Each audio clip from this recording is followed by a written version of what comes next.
Hi learners, welcome to I+ Training Solutions.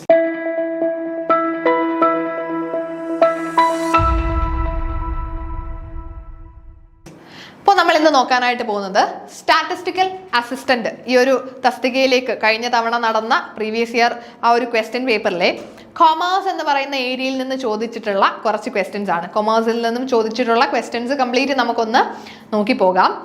So നിങ്ങൾ ഈ ഒരു എക്സാമിന് വേണ്ടി പ്രിപ്പയർ ചെയ്യുന്നവരാണെങ്കിൽ ഇനിയിപ്പം നിങ്ങൾ ഫൈനൽ റിവിഷനിലേക്കൊക്കെ എത്തേണ്ട സമയം വന്നു കഴിഞ്ഞു അല്ലേ. ഓൾറെഡി കൺഫർമേഷൻ ഒക്കെ നമ്മൾ കൊടുത്തു കഴിഞ്ഞു. സോ ഇനി ഉള്ള ടൈം എന്ന് പറയുന്നത് വളരെ ലിമിറ്റഡ് ആണ്. ഈ ഒരു ടൈമിൽ നിങ്ങൾ മാക്സിമം എന്ത് ചെയ്യുക, റിവൈസ് ചെയ്യുക. പി വൈ ക്യൂസ് ഒന്ന് നല്ല രീതിയിൽ ഒന്ന് വർക്കൗട്ട് ചെയ്ത് നോക്കുന്നത് വളരെ ഹെൽപ്ഫുൾ ആയിരിക്കും. സോ നമുക്ക് ഈ ഒരു സ്റ്റാറ്റിസ്റ്റിക്കൽ അസിസ്റ്റന്റ് എക്സാമിന് കഴിഞ്ഞ തവണ കൊമേഴ്സ് ഏരിയയിൽ നിന്ന് ചോദിച്ചിട്ടുള്ള ക്വസ്റ്റ്യൻസ് ഒന്ന് നോക്കി പോകാം. സോ കൊമേഴ്സ് ബാക്ക്ഗ്രൗണ്ടിൽ നിന്നും വന്നിട്ടുള്ളവർക്ക് വളരെ സിമ്പിൾ ആയിട്ടുള്ള ക്വസ്റ്റ്യൻസ് ആണ്. ഇനി അല്ല മറ്റ് ബാക്ക്ഗ്രൗണ്ടുകൾ ഉള്ളവരാണെങ്കിൽ പോലും ഈ ഒരു എക്സാം, ഈ ഒരു ഭാഗം, അതായത് കോമേഴ്സിന്റെ ഭാഗം നിങ്ങൾ കൃത്യമായിട്ട് പഠിച്ച് ആ സിലബസ് അനുസരിച്ച് പഠിച്ചു വെച്ചിട്ടുണ്ടെങ്കിൽ സിമ്പിളായിട്ട് ആൻസർ ചെയ്യാൻ പറ്റും. ഒരുപാട് നമ്മളെ കുഴപ്പിക്കുന്ന തരത്തിലുള്ള ഒരു ചോദ്യങ്ങളുമില്ല. വളരെ സിമ്പിൾ ക്വസ്റ്റ്യൻസ് മാത്രമാണ് ചോദിച്ചിട്ടുള്ളത്. നമുക്ക് ഒന്ന് നോക്കാം. According to revenue recognition principle, revenue is recognised when revenue recognition principle, നമ്മൾ അക്കൗണ്ടിങ് പ്രിൻസിപ്പിളുകളും അക്കൗണ്ടിങ് കോൺസെപ്റ്റുകളും ദെൻ അക്കൗണ്ടിങ് കൺവെൻഷൻസും ഒക്കെ പഠിച്ചിട്ടുണ്ട് അല്ലേ. പല അക്കൗണ്ടിങ് പ്രിൻസിപ്പിളുകൾ പഠിക്കും. Going concern, revenue recognition, historical cost, dual aspect, conservatism, consistency, accrual concept, ഇങ്ങനെ പല കോൺസെപ്റ്റുകൾ നമ്മൾ അക്കൗണ്ടിങ്ങിൽ പഠിക്കും. വളരെ ഇമ്പോർട്ടൻ്റ് ആണ്. ഇതിൽ ഏതെങ്കിലും ഒരു കോൺസെപ്റ്റിനെയോ ഏതെങ്കിലും ഒരു പ്രിൻസിപ്പിളിനെയോ ഒക്കെ ബേസ് ചെയ്തിട്ട് ഒരു ചോദ്യം എന്തായാലും നിങ്ങൾക്ക് ചോദിക്കും. ഒരു ക്വസ്റ്റ്യൻ എന്തായാലും അക്കൗണ്ടിങ് പ്രിൻസിപ്പിൾസിൽ നിന്നോ കോൺസെപ്റ്റിൽ നിന്നോ ഒക്കെ ആയിരിക്കും. അതുകൊണ്ട് ആ ഒരു ഏരിയ നിങ്ങൾ സ്കിപ്പ് ചെയ്യാതെ കോൺസെപ്റ്റുകൾ കൃത്യമായിട്ട് മനസ്സിലാക്കുക. അപ്പൊ നമുക്ക് ഈ ചോദ്യം ഏതാ, according to revenue recognition principle, revenue is recognised when, അതായത് റവന്യൂ റെക്കഗ്നിഷൻ പ്രിൻസിപ്പിൾ പ്രകാരം. അപ്പോൾ റവന്യൂ റെക്കഗ്നിഷൻ പ്രിൻസിപ്പിളിൽ പറയുന്നത് റവന്യൂ നമ്മൾ എപ്പോൾ റെക്കഗ്നൈസ് ചെയ്യണമെന്നാണ്. നമുക്ക് നോക്കാം. At the end of the accounting year, when cash received against such a transaction, when advance received, when services are rendered or the product is delivered to the customer. അപ്പോൾ നമുക്ക് ഈ ചോദ്യം രണ്ട് രീതിയിൽ ചോദിക്കാം. ഒന്നെങ്കിൽ ഇതിൻ്റെ ആൻസർ നമുക്ക് എടുത്ത് തന്നിട്ട് ഇത് ഏത് പ്രിൻസിപ്പിൾ പ്രകാരമാണ് ഇങ്ങനെ ചെയ്യുന്നത് എന്ന് ചോദിച്ചിട്ട് ഒരു 4 അക്കൗണ്ടിങ് പ്രിൻസിപ്പിളുകൾ തരും. അപ്പോൾ നമ്മൾ ഏത് അക്കൗണ്ടിങ് പ്രിൻസിപ്പിൾ ആണ്, സിറ്റുവേഷൻ കണ്ടിട്ട് അത് ഏത് അക്കൗണ്ടിങ് പ്രിൻസിപ്പിൾ ആണെന്ന് മനസ്സിലാക്കണം. ഇവിടെ ചോദിച്ചേക്കുന്നത് ഒരു പ്രിൻസിപ്പിൾ തന്നിട്ട് അത് ഇതിലേത് സിറ്റുവേഷൻ ആണെന്നാണ് നമുക്ക് അറിയേണ്ടത്. ഇങ്ങനെ രണ്ട് രീതിയിലും ചോദിക്കാം.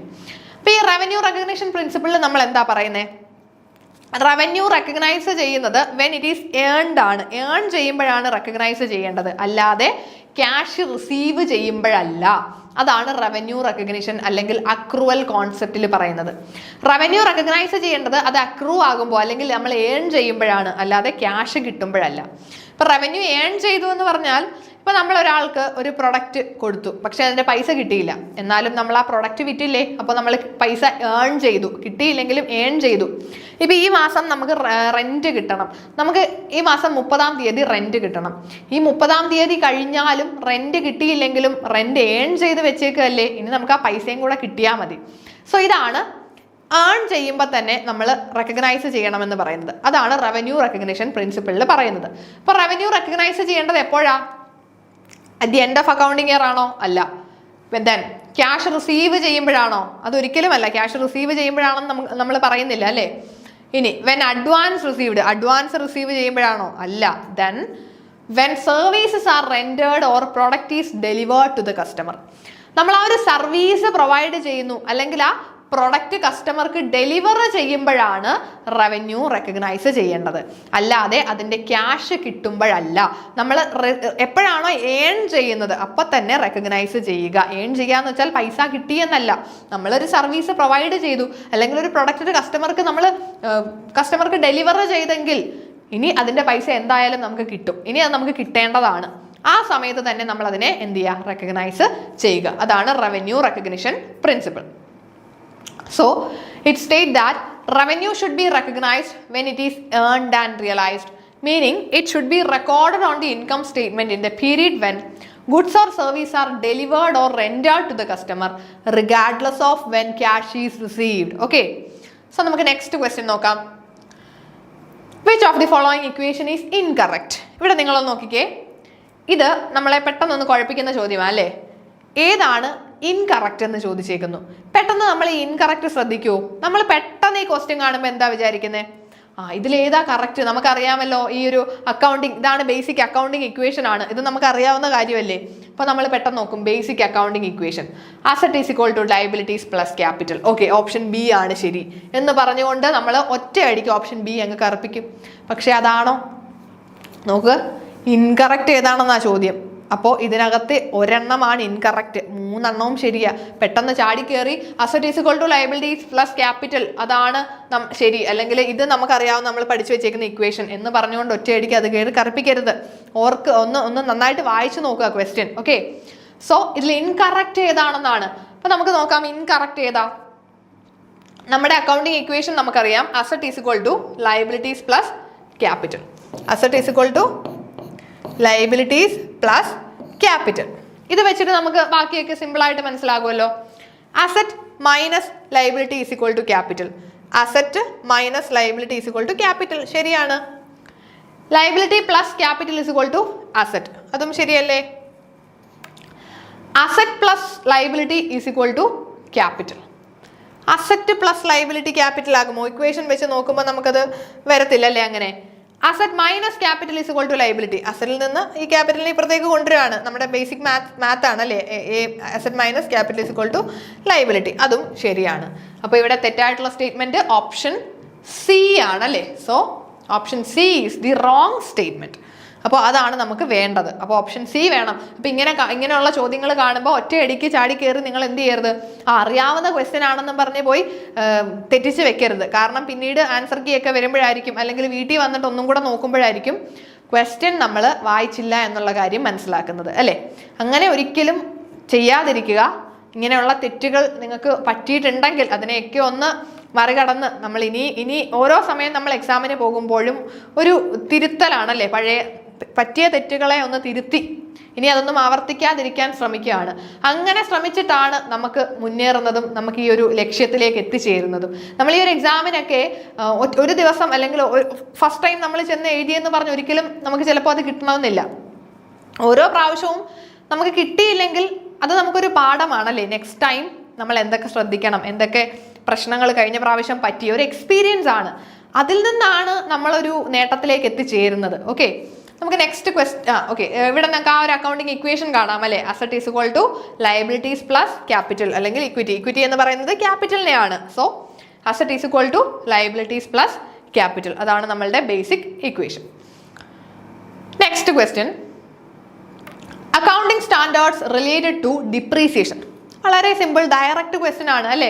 നമ്മുടെ സിലബസിൽ പറഞ്ഞിട്ടുണ്ട് അക്കൗണ്ടിങ് സ്റ്റാൻഡേർഡുകളും നമ്മുടെ ഇന്ത്യൻ അക്കൗണ്ടിങ് സ്റ്റാൻഡേർഡുകളും IFRS ഒക്കെ നിങ്ങൾ പഠിച്ചു വെക്കുക. അതിൽ നിന്നും ഒരു ചോദ്യം ചോദിക്കും. സോ ഈ ഒരു അക്കൗണ്ടിങ് സ്റ്റാൻഡേർഡ്സ് നമ്പറിങ്സ് മാത്രം നിങ്ങൾ പഠിച്ചാൽ മതി. ഇവിടെ ഏത് അക്കൗണ്ടിങ് സ്റ്റാൻഡേർഡ് ആണ് ഡിപ്രീസിയേഷനുമായിട്ട് റിലേറ്റ് ചെയ്തിട്ടുള്ളത്? വളരെ സിമ്പിൾ ആണ് അല്ലേ. നമുക്കറിയാം AS6 ആണ് ഡിപ്രീസിയേഷൻ. അങ്ങനെയാണെങ്കിൽ AS2ഉം AS4ഉം AS9ഉം ഒക്കെ എന്താണെന്നൊന്ന് അറിഞ്ഞിരിക്കുക. ഇത് മാത്രം പോരാ, അക്കൗണ്ടിങ് സ്റ്റാൻഡേർഡുകളെല്ലാം നിങ്ങൾ കൃത്യമായിട്ട് പഠിച്ചു വെക്കണം. ഓരോ സ്റ്റാൻഡേർഡിൻ്റെയും ആ പേരുകളും ആ നമ്പറിങ്സും ഒന്ന് കൃത്യമായിട്ട് ഓർത്ത് വെക്കാം. AS2 എന്ന് പറഞ്ഞാൽ it deals with valuation of inventories. AS2 valuation of inventories ആണ്. AS4 എന്ന് പറഞ്ഞാൽ contingencies and events occurring after the balance sheet date. Then AS9 revenue recognition ആണ്. Okay, AS9 revenue recognition. അപ്പോൾ ബാക്കിയുള്ള സ്റ്റാൻഡേർഡുകളും കൂടെ ഒന്ന് കൃത്യമായിട്ട് പഠിച്ചോളാം. Next one, overhead is total of. Overhead എന്ന് പറയുന്നത് എന്തിൻ്റെ ടോട്ടലാണ്? ഓവർഹെഡ് നമ്മൾ ഈ കോസ്റ്റ് അക്കൗണ്ടിങ്ങിലൊക്കെ പഠിക്കുന്നതാണല്ലേ ഓവർഹെഡ്. ഓവർഹെഡ് എന്ന് പറഞ്ഞാൽ ഏത് തരം കോസ്റ്റിന്റെ ടോട്ടലിനെയാണ് ഓവർഹെഡ് എന്ന് പറയുന്നത്? ഇൻഡയറക്റ്റ് കോസ്റ്റുകളെയാണ് ഓവർഹെഡ്സ് എന്ന് പറയുന്നത് കേട്ടോ. ഇൻഡയറക്റ്റ് കോസ്റ്റ് ആണ്, ഓർത്ത് വെച്ചോളാം. ഇൻഡയറക്റ്റ് കോസ്റ്റുകളാണ് overheads. It is indirect cost also known as overhead. They are expenses that are not directly tied to producing a product or service but are necessary for a business to operate. ഒരു പ്രൊഡക്റ്റിലേക്ക് directly നമുക്ക് attribute ചെയ്യാൻ പറ്റാത്ത കോസ്റ്റുകളാണ് indirect കോസ്റ്റുകൾ. Okay, so indirect കോസ്റ്റിനെ പറയുന്ന ഒരു പേരാണ് over head cost എന്നുള്ളത്. Next question നോക്കാം. Identify the correct statement. ഇതിൽ കറക്റ്റ് സ്റ്റേറ്റ്മെന്റ് ഐഡന്റിഫൈ ചെയ്യണം. സോ നമുക്ക് ഇത് കറക്റ്റ് സ്റ്റേറ്റ്മെന്റ് ഐഡന്റിഫൈ ചെയ്യണമെങ്കിൽ കൃത്യമായിട്ട് നമുക്ക് അറിയണം അല്ലേ, ഇതൊക്കെ എന്താണ് ഏതാണെന്നൊക്കെ ഒരു ധാരണ വേണം. എന്നാലേ ഇങ്ങനെയുള്ള ക്വസ്റ്റ്യൻസിനെയൊക്കെ ആൻസർ ചെയ്യാൻ പറ്റും. ഇവിടെ കറക്റ്റ് സ്റ്റേറ്റ്മെന്റ് ആണ് ചോദിച്ചേക്കുന്നത്. ഒറ്റയടിക്ക് നമുക്ക് ആൻസർ ചെയ്യാൻ പറ്റും.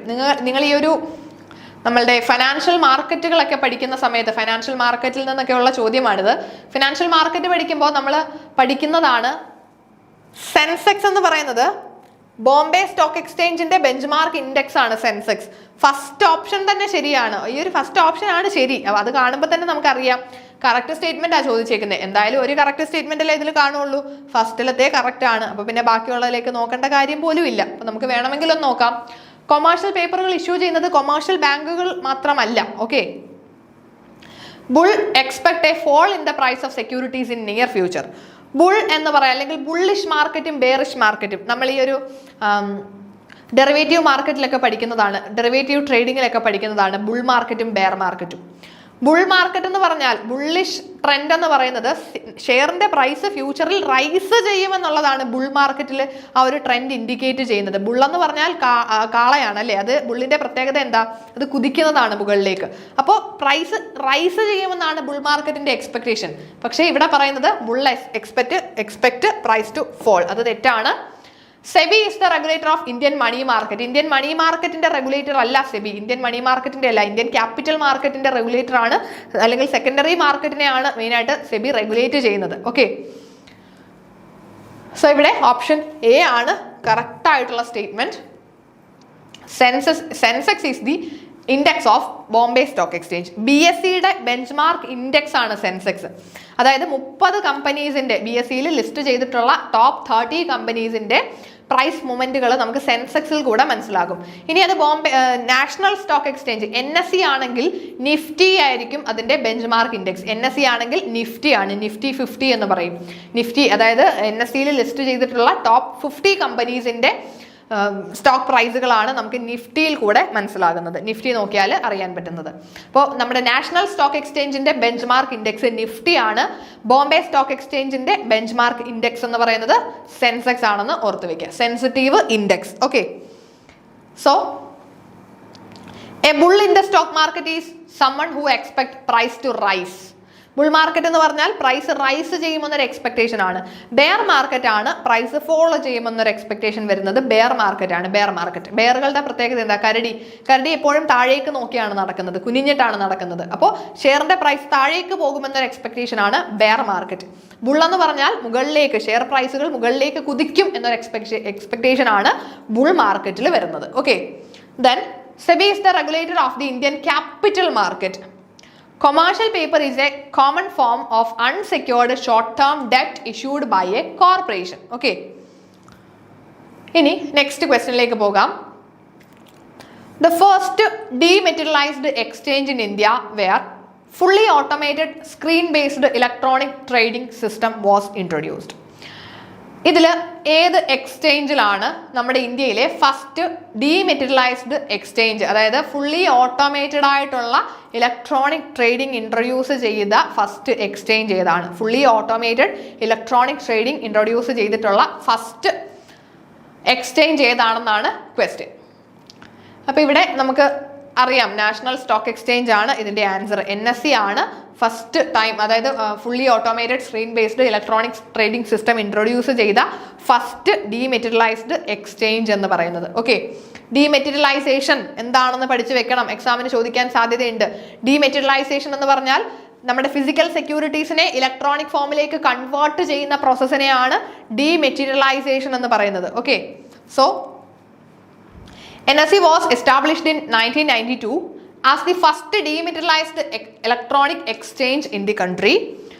ഇനി ഈ ഒരു NSEയുടെ ഓട്ടോമേറ്റഡ് ട്രേഡിംഗ് പ്ലാറ്റ്ഫോമിനെ പറയുന്ന പേരാണ് നീറ്റ്. NSEയുടെ ഇലക്ട്രോണിക് പ്ലാറ്റ്ഫോമിനെ പറയുന്ന പേരാണ് നീറ്റ്, അതായത് national exchange for automated trading. NEAT എന്ന് പറയുന്നതാണ് നമ്മളുടെ NSEയുടെ ഓട്ടോമേറ്റഡ് ട്രേഡിംഗ് പ്ലാറ്റ്ഫോമിനെ പറയുന്ന പേര്. ഇനി BSEയുടെ ആണെങ്കിൽ BSEയുടെ ഇലക്ട്രോണിക് ട്രേഡിംഗ് പ്ലാറ്റ്ഫോമിന് ഒരു പേരുണ്ട്, അത് നിങ്ങളൊന്ന് നോക്കിക്കോളുക. ഓക്കെ, അതിൻ്റെ ആ ഒരു നെയിം നിങ്ങൾ തന്നെ ഒന്ന് പറയാം. So next one, identify the correct statement related to SEBI. സെബിയുമായിട്ട് റിലേറ്റ് ചെയ്ത്, സെബി എന്ന് പറഞ്ഞാൽ securities and exchange board of India, സെബിയുമായിട്ട് റിലേറ്റ് ചെയ്ത് ഇതിലെ കറക്റ്റ് സ്റ്റേറ്റ്മെന്റ് ഏതാണെന്നാണ് നമ്മുടെ question. It is established as a statutory body in 1988. SEBI 1988 ഒരു സ്റ്റാറ്റ്യൂട്ടറി ബോഡിയായിട്ട് എസ്റ്റാബ്ലിഷ് ചെയ്തു എന്ന് പറയുന്നു. Check price rigging of securities, സെക്യൂരിറ്റീസിലുള്ള പ്രൈസ് റിഗിങ് സെബി ചെക്ക് ചെയ്യുന്നുണ്ട്. ഹെഡ് ക്വാർട്ടേഴ്സ് അറ്റ് ന്യൂഡൽഹി, സെബിയുടെ ഹെഡ് ക്വാർട്ടേഴ്സ് ന്യൂഡൽഹിയിലാണ്. ഇതിലേതാണ്, അല്ലെങ്കിൽ ബോത്ത് A and B, ഇതിലേതാണ് കറക്റ്റ് സ്റ്റേറ്റ്മെന്റ്? സെബി ഒരു സ്റ്റാറ്റ്യൂട്ടറി ബോഡിയായിട്ട് എസ്റ്റാബ്ലിഷ് ചെയ്തത് 1988 ഇത് നിങ്ങൾക്ക് തിരിഞ്ഞു പോകും ഈ കാണുമ്പോൾ. എസ്റ്റാബ്ലിഷ് ചെയ്തത് 1988 സ്റ്റാറ്റ്യൂട്ടറി ബോഡി ആയി മാറിയത് 1988 സോ ഓപ്ഷൻ A തെറ്റാണ്. ഓപ്ഷൻ B മാത്രമാണ് ഇവിടുത്തെ ശരിയായിട്ടുള്ള answer. Check price rigging of securities. SEBI check the price rigging of securities. SEBI is the regulator of Indian security market, established in 1988. പക്ഷേ it was given statutory powers through the SEBI Act 1992. Okay, 1992 statutory power കിട്ടിയത്. Headquarters of SEBI is located in Mumbai, മുംബൈയിലാണ് headquarters ഉള്ളത്. Regional ഓഫീസാണ് ന്യൂഡൽഹി, കൊൽക്കത്ത, ചെന്നൈ, അഹമ്മദാബാദിൽ വരുന്നത്. Okay, then SEBI check ചെയ്യുന്നത് price rigging നോക്കുന്നുണ്ട്, അത് മാത്രമാണ് അവിടുത്തെ ശരി ഉത്തരം. സെബിയുടെ ഫംഗ്ഷൻസ് നമ്മൾ പഠിക്കും. മെയിനായിട്ട് സെബിക്ക് 3 ഫംഗ്ഷൻസ് ഉണ്ട്: protective function, regulatory function, development function. ഇങ്ങനെ 3 ഫംഗ്ഷൻസ് വരുന്നുണ്ട്. അതിലെ പ്രൊട്ടക്റ്റീവ് ഫംഗ്ഷനിലാണ് ചെക്കിംഗ് പ്രൈസ് റിഗിങ് എന്ന് പറയുന്ന ഒരു ഫംഗ്ഷൻ വരുന്നത്. എന്താണ് പ്രൈസ് റിഗിങ് എന്നൊന്ന് നോക്കാം. It is the act of causing unnatural fluctuations in the price of securities. സെക്യൂരിറ്റീസിന്റെ പ്രൈസിൽ അൺനാച്ചുറൽ ഫ്ലക്ച്വേഷൻസ് ഉണ്ടാക്കി, അതായത് ആർട്ടിഫിഷ്യൽ ആയിട്ടുള്ള റൈസും ഫോളും ഉണ്ടാക്കിക്കൊണ്ട് അത് അവിടെ നിന്ന് പ്രോഫിറ്റ് നോക്കുന്ന, അല്ലെങ്കിൽ അവിടെ നിന്ന് പ്രോഫിറ്റ് ആ ഒരു രീതിയിൽ പ്രോഫിറ്റ് ഉണ്ടാക്കാൻ നോക്കുന്ന ഒരു പ്രവണതയാണ് പ്രൈസ് റിഗിങ് എന്ന് പറയുന്നത്. So causing unnatural fluctuations in the price of securities by either increasing or decreasing the market price of the stock that leads to unexpected loss for the investors. ഇൻവെസ്റ്റേഴ്സിന് unexpected loss ഉണ്ടാക്കാൻ വേണ്ടിയിട്ട് മറ്റ് കുറച്ചൊരു group of people കാണും, അല്ലേ, group of ആളുകൾ കാണും. ഇപ്പം ഇവർ എന്ത് ചെയ്യും? സെക്യൂരിറ്റീസിൻ്റെ പ്രൈസിൽ ഒരു അൺനാച്ചുറൽ റൈസും ഫോളും ഉണ്ടാക്കും. അതായത് ഡിമാൻഡ് കൂടും, ചിലപ്പോൾ പെട്ടെന്ന് ഡിമാൻഡ് കൂടും. അത് കുറച്ച് പേര് ചേർന്നിട്ട് ചെയ്യുന്ന ചില പ്രവർത്തികളാണ് പ്രൈസ് റിഗിങ്. ഓക്കെ, അതൊക്കെ ചെക്ക് ചെയ്യുന്നത് ഈ ഒരു സെബിയുടെ ഫംഗ്ഷനായിട്ട് പറയാം. ഇതിനെപ്പറ്റി ഞാൻ ഡീറ്റെയിൽഡ് ആയിട്ട് പറയുന്നില്ല, നിങ്ങൾ ഒന്ന് പോയി റെഫർ ചെയ്തോളുക. ജസ്റ്റ് എന്താണെന്നൊന്ന് ഒരു ബേസിക് മാത്രം ഒന്ന് പറഞ്ഞതേ ഉള്ളൂ. നെക്സ്റ്റ് നോക്കാം.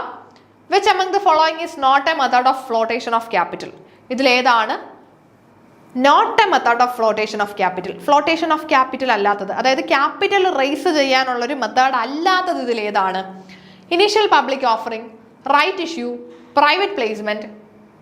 ഇതെല്ലാം ഒരു കമ്പനി ക്യാപിറ്റൽ റേസ് ചെയ്യുന്ന മെത്തേഡുകളല്ലേ, അല്ലെങ്കിൽ ഷെയർ ഇഷ്യൂ ചെയ്യുന്ന മെത്തേഡുകളല്ലേ? അപ്പോൾ നൺ ഓഫ് ദീസ് ആയിരിക്കും നമ്മളുടെ ആൻസർ. ഓക്കെ, ഇതെല്ലാം ഫ്ലോട്ടേഷൻ ഓഫ് ക്യാപിറ്റൽ ആണല്ലോ. ഇനീഷ്യൽ പബ്ലിക് ഓഫറിങ്ങും റൈറ്റ് ഇഷ്യൂവും പ്രൈവറ്റ് പ്ലേസ്മെന്റും ഇതെല്ലാം എന്താണ്? നമുക്ക് ഷെയർ ഇഷ്യൂ ചെയ്യുന്ന മെത്തേഡുകളാണ്. ഒരു കമ്പനി ഷെയർ ഇഷ്യൂ ചെയ്യുന്ന മെത്തേഡ്സ് ആണ്. Public issue, offer for sale, private placement, right issue, ഇതെല്ലാം എന്താണ്? ഫ്ലോട്ടേഷൻ ആണ്, അല്ലേ?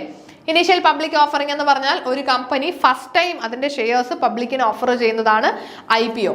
ദെൻ റൈറ്റ് ഇഷ്യൂ എന്ന് പറഞ്ഞാൽ എക്സിസ്റ്റിംഗ് ഷെയർ ഹോൾഡേഴ്സിന് ഒരു ഡിസ്കൗണ്ടഡ് പ്രൈസിൽ ഷെയർ വാങ്ങാനുള്ളൊരു അവസരം കമ്പനീസ് കൊടുക്കുന്നതാണ് റൈറ്റ് ഇഷ്യൂ. പ്രൈവറ്റ് പ്ലേസ്മെന്റ് എന്ന് പറഞ്ഞാൽ ഷെയറുകൾ ഒരു സെലക്റ്റഡ് ആളുകൾക്ക് മാത്രം, സെലക്റ്റഡ് പീപ്പിളിന് മാത്രം നേരിട്ട് ഷെയർസ് കൊടുക്കുന്നതാണ് പ്രൈവറ്റ് പ്ലേസ്മെന്റ്. ജനറൽ പബ്ലിക്കിന് വേണ്ടിയിട്ട് കൊടുക്കുന്നില്ല, അതിന് പകരം സെലക്റ്റഡ് ആയിട്ടുള്ള കുറച്ച് ആളുകൾക്ക് മാത്രം ആ ഒരു ഷെയർസ് കൊടുക്കുന്നതാണ് private placement. Okay, next question. The market through which RBI can implement its monetary policy. RBI അവരുടെ മോണിറ്ററി പോളിസി ഇംപ്ലിമെന്റ് ചെയ്യുന്ന മാർക്കറ്റ് ഇതിലേതാണ്? സിമ്പിൾ ആണ് അല്ലേ, മണി മാർക്കറ്റ് ആണ് നമ്മുടെ ആൻസർ. മണി മാർക്കറ്റ്, RBIയുടെ മോണിറ്ററി പോളിസി ഇംപ്ലിമെന്റ് ചെയ്യുന്നത് മണി മാർക്കറ്റിലാണെന്ന് ഓർത്ത് വെക്കണം. Monetary policy is the macroeconomic policy laid down by the central bank for credit control. So RBI is the only monetary institution that control the money supply. അപ്പോൾ ഇവിടെ monetary പോളിസിയിൽ quantitative credit control മെത്തേഡുകളും ഉണ്ട്, qualitative credit control മെത്തേഡുകളും വരുന്നുണ്ട്. Quantitative മെത്തേഡുകളാണ് bank rate, open market operations, reserve ratios. Then next selective credit control ആണ് credit rationing, margin lending, moral suasion. ഇതൊക്കെ ഡീറ്റെയിൽഡ് ആയിട്ടൊന്ന് പഠിച്ചോളാം, ഇമ്പോർട്ടൻ്റ് ആണ്, ചിലപ്പോൾ എക്സാമിന് ചോദിക്കാൻ സാധ്യതയുണ്ട്. ഓക്കെ, നെക്സ്റ്റ് ക്വസ്റ്റ്യൻ നോക്കാം. Which of the following is not an asset held by commercial banks? ഇതിലേതാണ് കൊമേഴ്ഷ്യൽ ബാങ്കുകളുടെ അസറ്റ് അല്ലാത്തത്? നോക്കിക്കേ, ബിൽ ഡിസ്കൗണ്ടഡ് അതൊരു അസറ്റ് അല്ലേ? കാരണം ഡ്യൂ ഡേറ്റിന് മുന്നേ ആളുകൾ വന്ന് ബാങ്കിൽ ബിൽ ഓഫ് എക്സ്ചേഞ്ച് കൊണ്ടുതരും, ബാങ്ക് അത് ഡിസ്കൗണ്ട് ചെയ്ത് കൊടുക്കും. ബാങ്കിന് ഒരു അസറ്റാണ്, കാരണം ഡ്യൂ ഡേറ്റ് ആകുമ്പോൾ ബാങ്കിന് ആ പൈസ കിട്ടും അല്ലേ. ഇനി കറണ്ട് അക്കൗണ്ട് ഡെപ്പോസിറ്റ് ഒന്ന് ഓർത്ത് നോക്കിയേ. കറണ്ട് അക്കൗണ്ട് ഡെപ്പോസിറ്റുകൾ, അതായത് ബാങ്കിലേക്ക് ആളുകൾ പൈസ കൊണ്ട് നിക്ഷേപിച്ചു, ഡെപ്പോസിറ്റ് ആണ്. ബാങ്കിലേക്ക് കിട്ടുന്ന നിക്ഷേപണം അല്ലെങ്കിൽ ഈ ഒരു ഡെപ്പോസിറ്റ് ഒരിക്കലും ബാങ്കിന്റെ അസറ്റ് അല്ല, അത് ബാങ്കിന്റെ ലയബിലിറ്റി അല്ലേ, ബാങ്ക് തിരിച്ചു കൊടുക്കേണ്ടതാണ്. സോ അത് ബാങ്കിന്റെ ലയബിലിറ്റി ആണ്. Money lend at short notice, credit balance with RBI, ഇതൊക്കെ അസറ്റുകളായിട്ട് നമുക്ക് പറയാം. അപ്പോൾ ഡെപ്പോസിറ്റുകൾ ഒരിക്കലും ബാങ്കിന്റെ അസറ്റ് അല്ല, ഡെപ്പോസിറ്റുകളെല്ലാം ബാങ്കിന്റെ ലയബിലിറ്റീസ് ആണെന്ന് ഓർത്തോളുക. ഡെപ്പോസിറ്റുകളെല്ലാം ബാങ്കിന്റെ ലയബിലിറ്റീസ് ആണ്. ബാങ്ക് കൊടുക്കുന്ന ലോണുകളാണ് മെയിൻ ആയിട്ടുള്ള ബാങ്കിന്റെ അസറ്റ് എന്ന് പറയുന്നത്. ഓക്കെ, സോ നമുക്ക് നെക്സ്റ്റ് ക്വസ്റ്റ്യൻ നോക്കാം. The ownership of Indian public sector bank rest with? Indian public sector ബാങ്കുകളുടെ ഓണർഷിപ്പ് ആരാണ്? Government, wholly with government of India, jointly with government of India and shareholders from the public, jointly with government of India and State Bank of India, wholly with Reserve Bank of India. Public sector ബാങ്കുകളാണ്, നമുക്കറിയാം അവിടെ ഗവൺമെന്റും കാണും public share ഹോൾഡേഴ്സും കാണും. Okay, so അവിടെ option B ആണ് correct answer, jointly with government of India and shareholders from the public. So public sector banks are major type of government owned banks in India. Majority of their stake is held by the Ministry of Finance of the Government of India or State Ministry of Finance of various governments of India. ഗവൺമെന്റിന്റെ കയ്യിലായിരിക്കും 50%, majority ഷെയറുകളും ഗവൺമെന്റിന്റെ കയ്യിലായിരിക്കും, ബാക്കി പബ്ലിക്കിനും എടുക്കാം. Okay, next one. Maximum amount stipulated for RTGS transactions, real time gross settlement. നമ്മളുടെ ബാങ്കിൽ പല transactions നമ്മൾ കണ്ടിട്ടുണ്ടല്ലേ, RTGSും അതേപോലെ തന്നെ നെഫ്റ്റ്, നാഷണൽ ഇലക്ട്രോണിക് ഫണ്ട് ട്രാൻസ്ഫറും, സ്വിഫ്റ്റും, അങ്ങനെ IMPSും, ഇതെല്ലാം ബാങ്കിൽ നമ്മൾ ഇലക്ട്രോണിക് ട്രാൻസാക്ഷൻസ് ആണ്, ബാങ്കിൽ നടക്കുന്ന ഇലക്ട്രോണിക് ട്രാൻസാക്ഷൻസ് ആണ്. അപ്പോൾ ഈ ഒരു ഇലക്ട്രോണിക് ഫണ്ട് ട്രാൻസ്ഫർ മെക്കാനിസംസ് ആണ്. അതിൽ RTGS ട്രാൻസാക്ഷൻ്റെ മാക്സിമം എത്ര എമൗണ്ട് വരെ നമുക്ക് ട്രാൻസ്ഫർ ചെയ്യാം? റിയൽ ടൈം ഗ്രോസ് സെറ്റിൽമെന്റിൽ മാക്സിമം എത്ര എമൗണ്ട് വരെ നമുക്ക് ട്രാൻസ്ഫർ ചെയ്യാം എന്നുള്ളതാണ് question. 2 lakh, 10 lakh, 50 lakh, no limit. ഏതായിരിക്കും ശരി ഉത്തരം? RTGS എന്ന് പറഞ്ഞാൽ റിയൽ ടൈം ഗ്രോസ് സെറ്റിൽമെന്റ് ആണ്, അവിടെ നമുക്ക് മാക്സിമം ലിമിറ്റ് ഇല്ല. ഓക്കെ, അത് നിങ്ങൾ ഈ ഒരു നെഫ്റ്റും RTGSും രണ്ടും പഠിക്കണം, രണ്ട് രീതിയിലാണ് പറയുന്നത്, കോൺസെപ്റ്റുകൾ മനസ്സിലാക്കി വെക്കുക. സോ അതിൻ്റെ ലിമിറ്റുകൾ കൂടെ ഒന്ന് ഓർത്ത് വെച്ചോളൂ. It is A method for transferring fund between bank account in real time. It is a fast and secure way to transfer high value amount with no maximum limit and the ability to be initiated in by 24/7. Minimum amount to be remitted to RTGS is 2 lakh. അതായത് minimum 2 ലക്ഷം ഉണ്ടായിരിക്കണം. നമ്മൾ RTGS വഴി transfer ചെയ്യുന്ന amount minimum 2 lakhും maximum no ലിമിറ്റുമാണ്. Okay, അത് കൃത്യമായിട്ടൊന്ന് ഓർക്കുക. Next question. The banks that are covered under the Banking Ombudsman Scheme include. Banking ombudsman സ്കീമിൽ കവർ ചെയ്തിട്ടുള്ള ബാങ്കുകൾ ഇതിൽ ഏതൊക്കെയാണെന്നാണ് നമ്മുടെ ക്വസ്റ്റ്യൻ. ബാങ്കിങ് ഓംബുഡ്സ്മാൻ നമ്മൾ കേട്ടിട്ടുണ്ടല്ലേ. ബാങ്കിങ് ഓംബുഡ്സ്മാൻ എന്ന് പറഞ്ഞാൽ ബാങ്ക് റിലേറ്റഡ് ആയിട്ടുള്ള ഗ്രീവൻസ് റിഡ്രസലൊക്കെ ബാങ്കിങ് ഓംബുഡ്സ്മാൻ ആണ് ചെയ്യുന്നത്. അതായത് പരാതികൾ പരിഹരിക്കുന്നതെല്ലാം ബാങ്കിങ് ഓംബുഡ്സ്മാൻ ആയിരിക്കും. So banks covered under the banking ombudsman scheme. Banking ombudsman സ്കീമിൽ കവർ ചെയ്തിട്ടുള്ളത് ഇതിൽ ഏതൊക്കെ ബാങ്കുകളാണ്? Scheduled commercial bank, regional rural bank, scheduled primary cooperative bank, all of these. എല്ലാ ബാങ്കുകളും, ഈ പറഞ്ഞിട്ടുള്ള എല്ലാ ബാങ്ക്സും നമ്മളുടെ ഈ ഒരു ബാങ്കിങ് ഓംബുഡ്സ്മാൻ സ്കീമിൽ കവർ ചെയ്തിട്ടുള്ള ബാങ്ക്സ് ആണ്. Okay. So, Banking Ombudsman Scheme is a mechanism introduced by RBI in 1995 to help customers resolve complaints against banks. ബാങ്ക്സുമായിട്ട് റിലേറ്റ് ചെയ്തിട്ടുള്ള കംപ്ലൈൻറ്റുകളൊക്കെ റിസോൾവ് ചെയ്യാനാണ് ഈ ഒരു സ്കീം വന്നിട്ടുള്ളത്. Okay. Next one, which of the following is not a service provided by retail banks? Retail banks provide ചെയ്യുന്ന service അല്ലാത്തത് ഇതിൽ ഏതാണ്? റീറ്റെയിൽ ബാങ്കുകൾ എന്തായാലും നമുക്കറിയാം ഹോം ലോണുകൾ കൊടുക്കുന്നുണ്ട്, certificate of deposits, credit cards ഒക്കെ പ്രൊവൈഡ് ചെയ്യും. കൺസൾട്ടൻസി സർവീസുകൾ റീറ്റെയിൽ ബാങ്കുകൾ പ്രൊവൈഡ് ചെയ്യുന്നതല്ല. ഓക്കെ, അത് നിങ്ങളൊന്ന് ഓർത്ത് വയ്ക്കുക. കൺസൾട്ടൻസി സർവീസസ് എന്ന് പറയുന്നത് റീറ്റെയിൽ ബാങ്ക്സ് പ്രൊവൈഡ് ചെയ്യുന്ന സർവീസ് അല്ല. ഓക്കെ, അപ്പോൾ ഇത്രയും ക്വസ്റ്റ്യൻസ് ആണ് നമുക്ക് ഈ ഒരു സ്റ്റാറ്റിസ്റ്റിക്കൽ അസിസ്റ്റന്റ് ഈ ഒരു എക്സാമിന് പ്രീവിയസ് ഇയറിൽ, അതായത് തൊട്ട് കഴിഞ്ഞ എക്സാമിന് കൊമേഴ്സിൽ നിന്നും ചോദിച്ച ക്വസ്റ്റ്യൻസ് എന്ന് പറയുന്നത്. ഓക്കെ, അപ്പോൾ ഈ ഒരു സിലബസ് നിങ്ങൾക്ക് ഓൾറെഡി നിങ്ങളുടെ കയ്യിൽ സിലബസ് ഉണ്ട്. സിലബസ് അനുസരിച്ച് കൃത്യമായിട്ട് പഠിക്കുക. നമ്മുടെ ക്ലാസ്സുകളിൽ ജോയിൻ ചെയ്തിട്ടുള്ളവരാണെങ്കിൽ ആ ഒരു സിലബസുകൾ കംപ്ലീറ്റ് ആയിട്ട് നിങ്ങൾ ആ ക്ലാസ്സുകളൊക്കെ കണ്ട് കംപ്ലീറ്റ് പഠിച്ച് ഇനിയൊരു റിവിഷൻ ടൈമാണിത്. കൃത്യമായിട്ട് റിവൈസ് ചെയ്യുക. പ്രീവിയസ് ഇയർ ക്വസ്റ്റ്യൻസ് ഒക്കെ കൃത്യമായിട്ട് നോക്കി പഠിക്കുക. Okay, all the best.